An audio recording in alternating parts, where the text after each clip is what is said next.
آج سے 4-5 دن پہلے فیصل آباد میں مسلم لیگ نون کے ورکروں نے ان کی قیادت کی موجودگی میں جو غنڈہ گردی کی اور جو فائرنگ کی، اس کی پاکستان کی تاریخ میں مثال نہیں ملتی.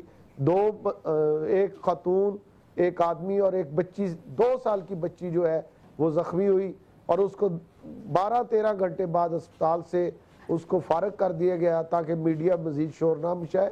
تو یہ جس طرف جا رہے ہیں، یہ ان کی ضد اور ہٹ درمی، اور ہمیں کہتے ہیں کہ آپ عدالتوں کے فیصلے مانیں، اور آپ عدالتوں کے فیصلوں کا جو حال کل اسلام آباد کی سڑکوں میں اور تھانے کے باہر اور اندر پاکستان کے عوام نے دیکھا، ہر کسی شعور رکھنے والے شہری کا سر مسلم لیگ نون کے ان اقدامات کی وجہ سے سر شرم سے جھک گیا. ٹھیک ہے، صدیق الفاروق صاحب سے جواب بھی لے لیتے ہیں. راجہ صاحب آپ ساتھ ہی رہیے. صدیق الفاروق صاحب، آپ نے ریاض صاحب کی بات، وہ کہہ رہے ہیں کہ ایک ضدی جماعت ہے اور ماضی میں بھی عدالتوں پر حملے کرتی آئی ہے، تو اب جو ہے وہ اپنی روش پر قائم ہے. کس طرح سے ڈیفینڈ کریں گے آپ اس بات کو؟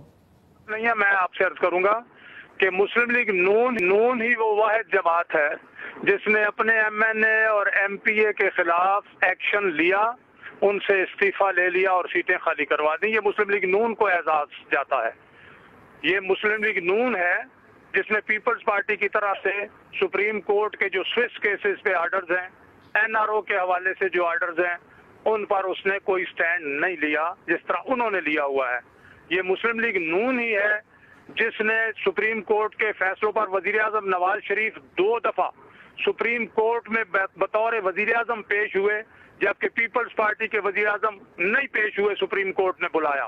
یہ مسلم لیگ نون ہی ہے جس نے آج انجم عقیل کے خلاف بھی ایک انضباطی کارروائی کے لیے راجہ ظفر الحق صاحب کی سربراہی میں 4 رکنی کمیٹی قائم کی ہے، اور انہوں نے کہا ہے کہ جو قانون کی وائلیشن ہوئی ہے اس کے بارے میں رپورٹ دی جائے. مسلم لیگ نون ہی وہ پارٹی ہے جس نے رول آف لا کے لیے کام کیا ہے، عدلیہ کی بحالی کے لیے کام کیا ہے، اور آج ہماری قیادت سے لے کے نیچے تک سب مذمت کرتے ہیں جو کچھ انجم عقیل یا انجم عقیل کے ساتھیوں نے کل قانون ہاتھ میں لے کر کیا ہے. یہ مسلم لیگ نون ہی ہے کہ اگر فیصل آباد میں ان کے کارکنوں نے فائرنگ کی تو چیف منسٹر نے آرڈر کیا اور ان کو گرفتار کروا دیا. اور میں سمجھتا ہوں کہ اس سے بہتر اگر کسی اور جو فیصل آباد میں گرفتاریاں ہوئی ہیں وہ نواز لیگ کے ہی کارکنان تھے جنہوں نے فائرنگ کی تھی فیصل آباد میں؟ جی بالکل، میں عرض کر رہا ہوں کہ وہ تھے، جو بھی تھے وہ گرفتار ہوئے ہیں.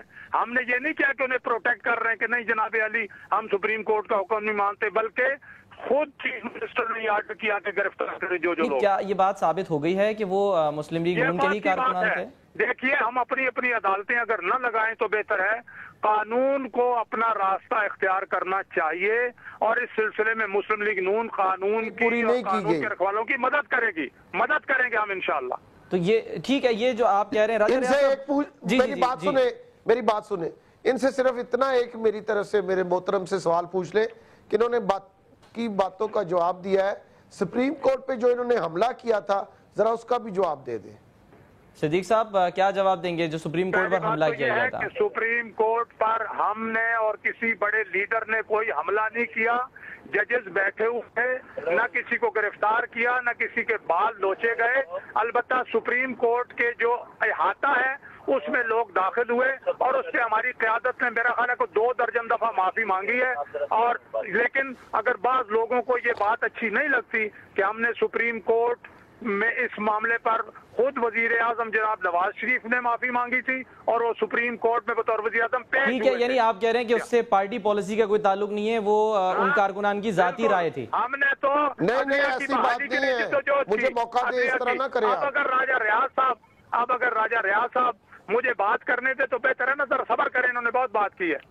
جی آپ اپنی بات جاری رکھیں، راجہ صاحب سن رہے ہیں آپ کو. میں صرف یہ عرض کر رہا ہوں کہ ہم فرشتوں کی جماعت نہیں ہے، پیپلز پارٹی فرشتوں کی جماعت نہیں ہے، کہ اور فرشتوں کی جماعت نہیں ہے. غلطی جس سے ہوئی ہے، جرم جس سے سرزد ہوا ہے، ہم یہ کہیں گے کہ عدالت میں وہ جائیں. اور جب ہم پارٹی کی قیادت نے انجم عقیل کو کہا کہ پیش ہو، وہ پیش ہو گئے، انہوں نے گرفتاری دی ہے. اور ہم قطعاً جو قانون کی خلاف ورزی ہے اس میں انجم عقیل کو قطعاً سپورٹ نہیں کرتے. اچھا ٹھیک ہے، اب راجہ صاحب سے ذرا موقف لے لیتے. راجہ صاحب سمجھ رہے نا آپ بات کے ایسا ہو گیا، بات یہ ہے کہ اگر غلطی ہو گئی، معافی مانگ لی، رفع دفع کر لیا معاملے کو، لیکن کیا پیپلز پارٹی جو جماعت ہے سب سے بڑی پاکستان کی، اس میں ایسی مثالیں ملتی ہیں؟ جس طرح صدیق صاحب بھی کہہ رہے ہیں کہ جو این آر او کے کیسز ہیں اس میں پیش نہ ہونا، اس کے علاوہ ابھی ریسنٹ مثال لے لیں ڈاکٹر ذوالفقار مرزا کی کہ ایکسپیکٹیشنز یہ تھیں دیگر جماعتوں کو کہ شاید بہت سخت ایکشن لیا جائے گا، لیکن ایسا ہوا نہیں، بیانات کے اوپر بیانات آئے اور معاملے کو رفع دفع کر دیا گیا۔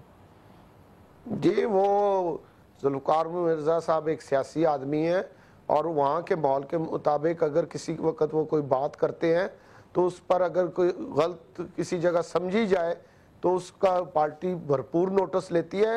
یہ مافیا سب سے بڑے غلط اقدامات مسلم لیگ نون کرتی ہے، پھر یہ کہتے ہیں ہم نے معافی مانگ لی۔ اسی طرح انہوں نے بڑے آرام سے پرویز مشرف سے بھی معافی مانگ لی تھی اور ملک چھوڑ کے 10 سال کے لیے چلے گئے۔ انہوں نے کہا ہم نے کوئی معاہدہ نہیں کیا، اس کے بعد کہا ہم نے 5 سال کا کہا ہے، پھر کہا جی نہیں ہمیں یاد نہیں رہا تھا ہم نے 10 سال کا کہا ہے۔ یہ سیاستدان اس طرح نہیں کرتے، سیاستدانوں کی ایک اصولی سیاست ہونی چاہیے۔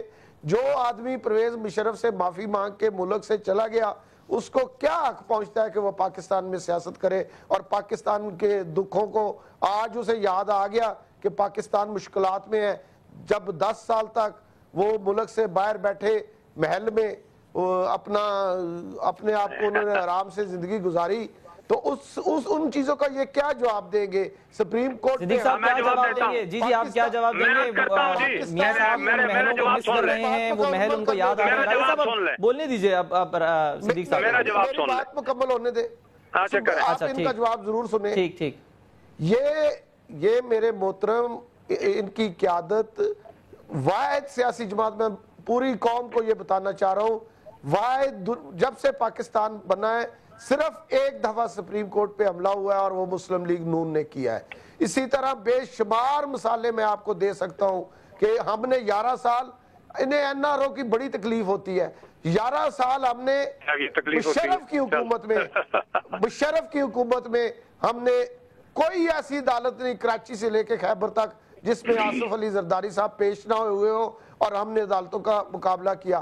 اب بھی یہ کہتے ہیں بحال عدلیہ کو، عدلیہ کی بحالی کے تاریخ میں کارکن ہمارے شہید ہوئے، شہادتیں ہمیں نصیب ہوئی۔ محترمہ بے نظیر بھٹو نے جا کے ان کے گھر کے سامنے کہا۔ ٹھیک ہے چلیں اب ان کا بھی جواب لے رہے ہیں، صدیق صاحب کا جواب لے لیں، صدیق صاحب سے جواب لے لیں۔ جی صدیق صاحب، میں عرض کروں گا کہ 1974 میں سانگڑ میں سیشنز جج کو اس وقت کے وزیر اعظم ذوالفقار علی بھٹو کے حکم پر عدالت میں ہتھکڑیاں لگا کر، جبکہ وہ عدالت میں فیصلے کر رہے تھے، ہتھکڑیاں لگا کر گرفتار کر کے جیل بھیج دیا۔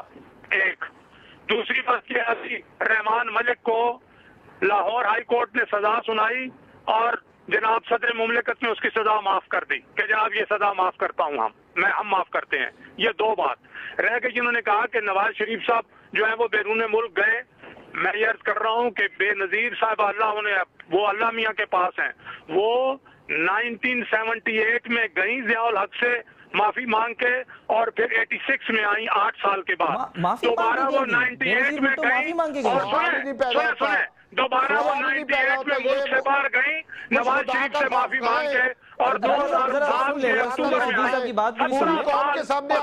ان کو کیا پریشانی ہے؟ یہ کیوں پریشان ہو؟ 17 سال باہر رہی ہیں، 17 سال باہر رہی ہیں بے نظیر سے معافی نہیں مانگی۔ یہ تاریخ کا مسئلہ ہے، اس کو ذرا کریکٹ کر لیں تو بہتر ہے۔ صدیق صاحب ایک سیکنڈ، صرف میں تاریخ کا یہ معاملہ ہے، اس کو درست کر لیں تاکہ میں اپنی بات مکمل کر لوں۔ راجہ صاحب صرف ایک جملے میں بتائیں، کیا راجہ صاحب معافی مانگ کر گئی تھی بے نظیر بھٹو صاحب؟ زندگی میں 8 اور 9 17 سال باہر نہیں رہی بے نظیر، پوچھیں ان سے۔ باہر تو رہی ہیں لیکن وہ یہ کہہ رہے ہیں نا کہ وہ تو ان کی خود ساختہ جلاوطنی تھی، معافی مانگ کر گئی ہیں، وہ ایسے کو جانے دیتا ہے؟ اچھا اس کا کوئی ریٹرن کوئی ثبوت یا کچھ ہے ایسا کوئی رائٹنگ میں کچھ ہے ایسا صدیق صاحب؟ سنیے، اور ذوالفقار علی بھٹو صاحب نے اس سے اپنا معافی کی درخواست، اللہ انہیں زندگی دے ان کی اہلیہ کو، انہوں نے معافی کی درخواست دی ضیاء الحق کو، جس کو اس نے مسترد کر دیا، جس کو مسترد کر دیا گیا۔ یہ پڑھے کرنل رفیع کی کتاب، یہ اس طرح نہ کریں، راجہ صاحب اس طرح نہ کریں نا، راجہ صاحب اس طرح کرنل رفیع کی کتاب پڑھیں۔ دے سکتے ہیں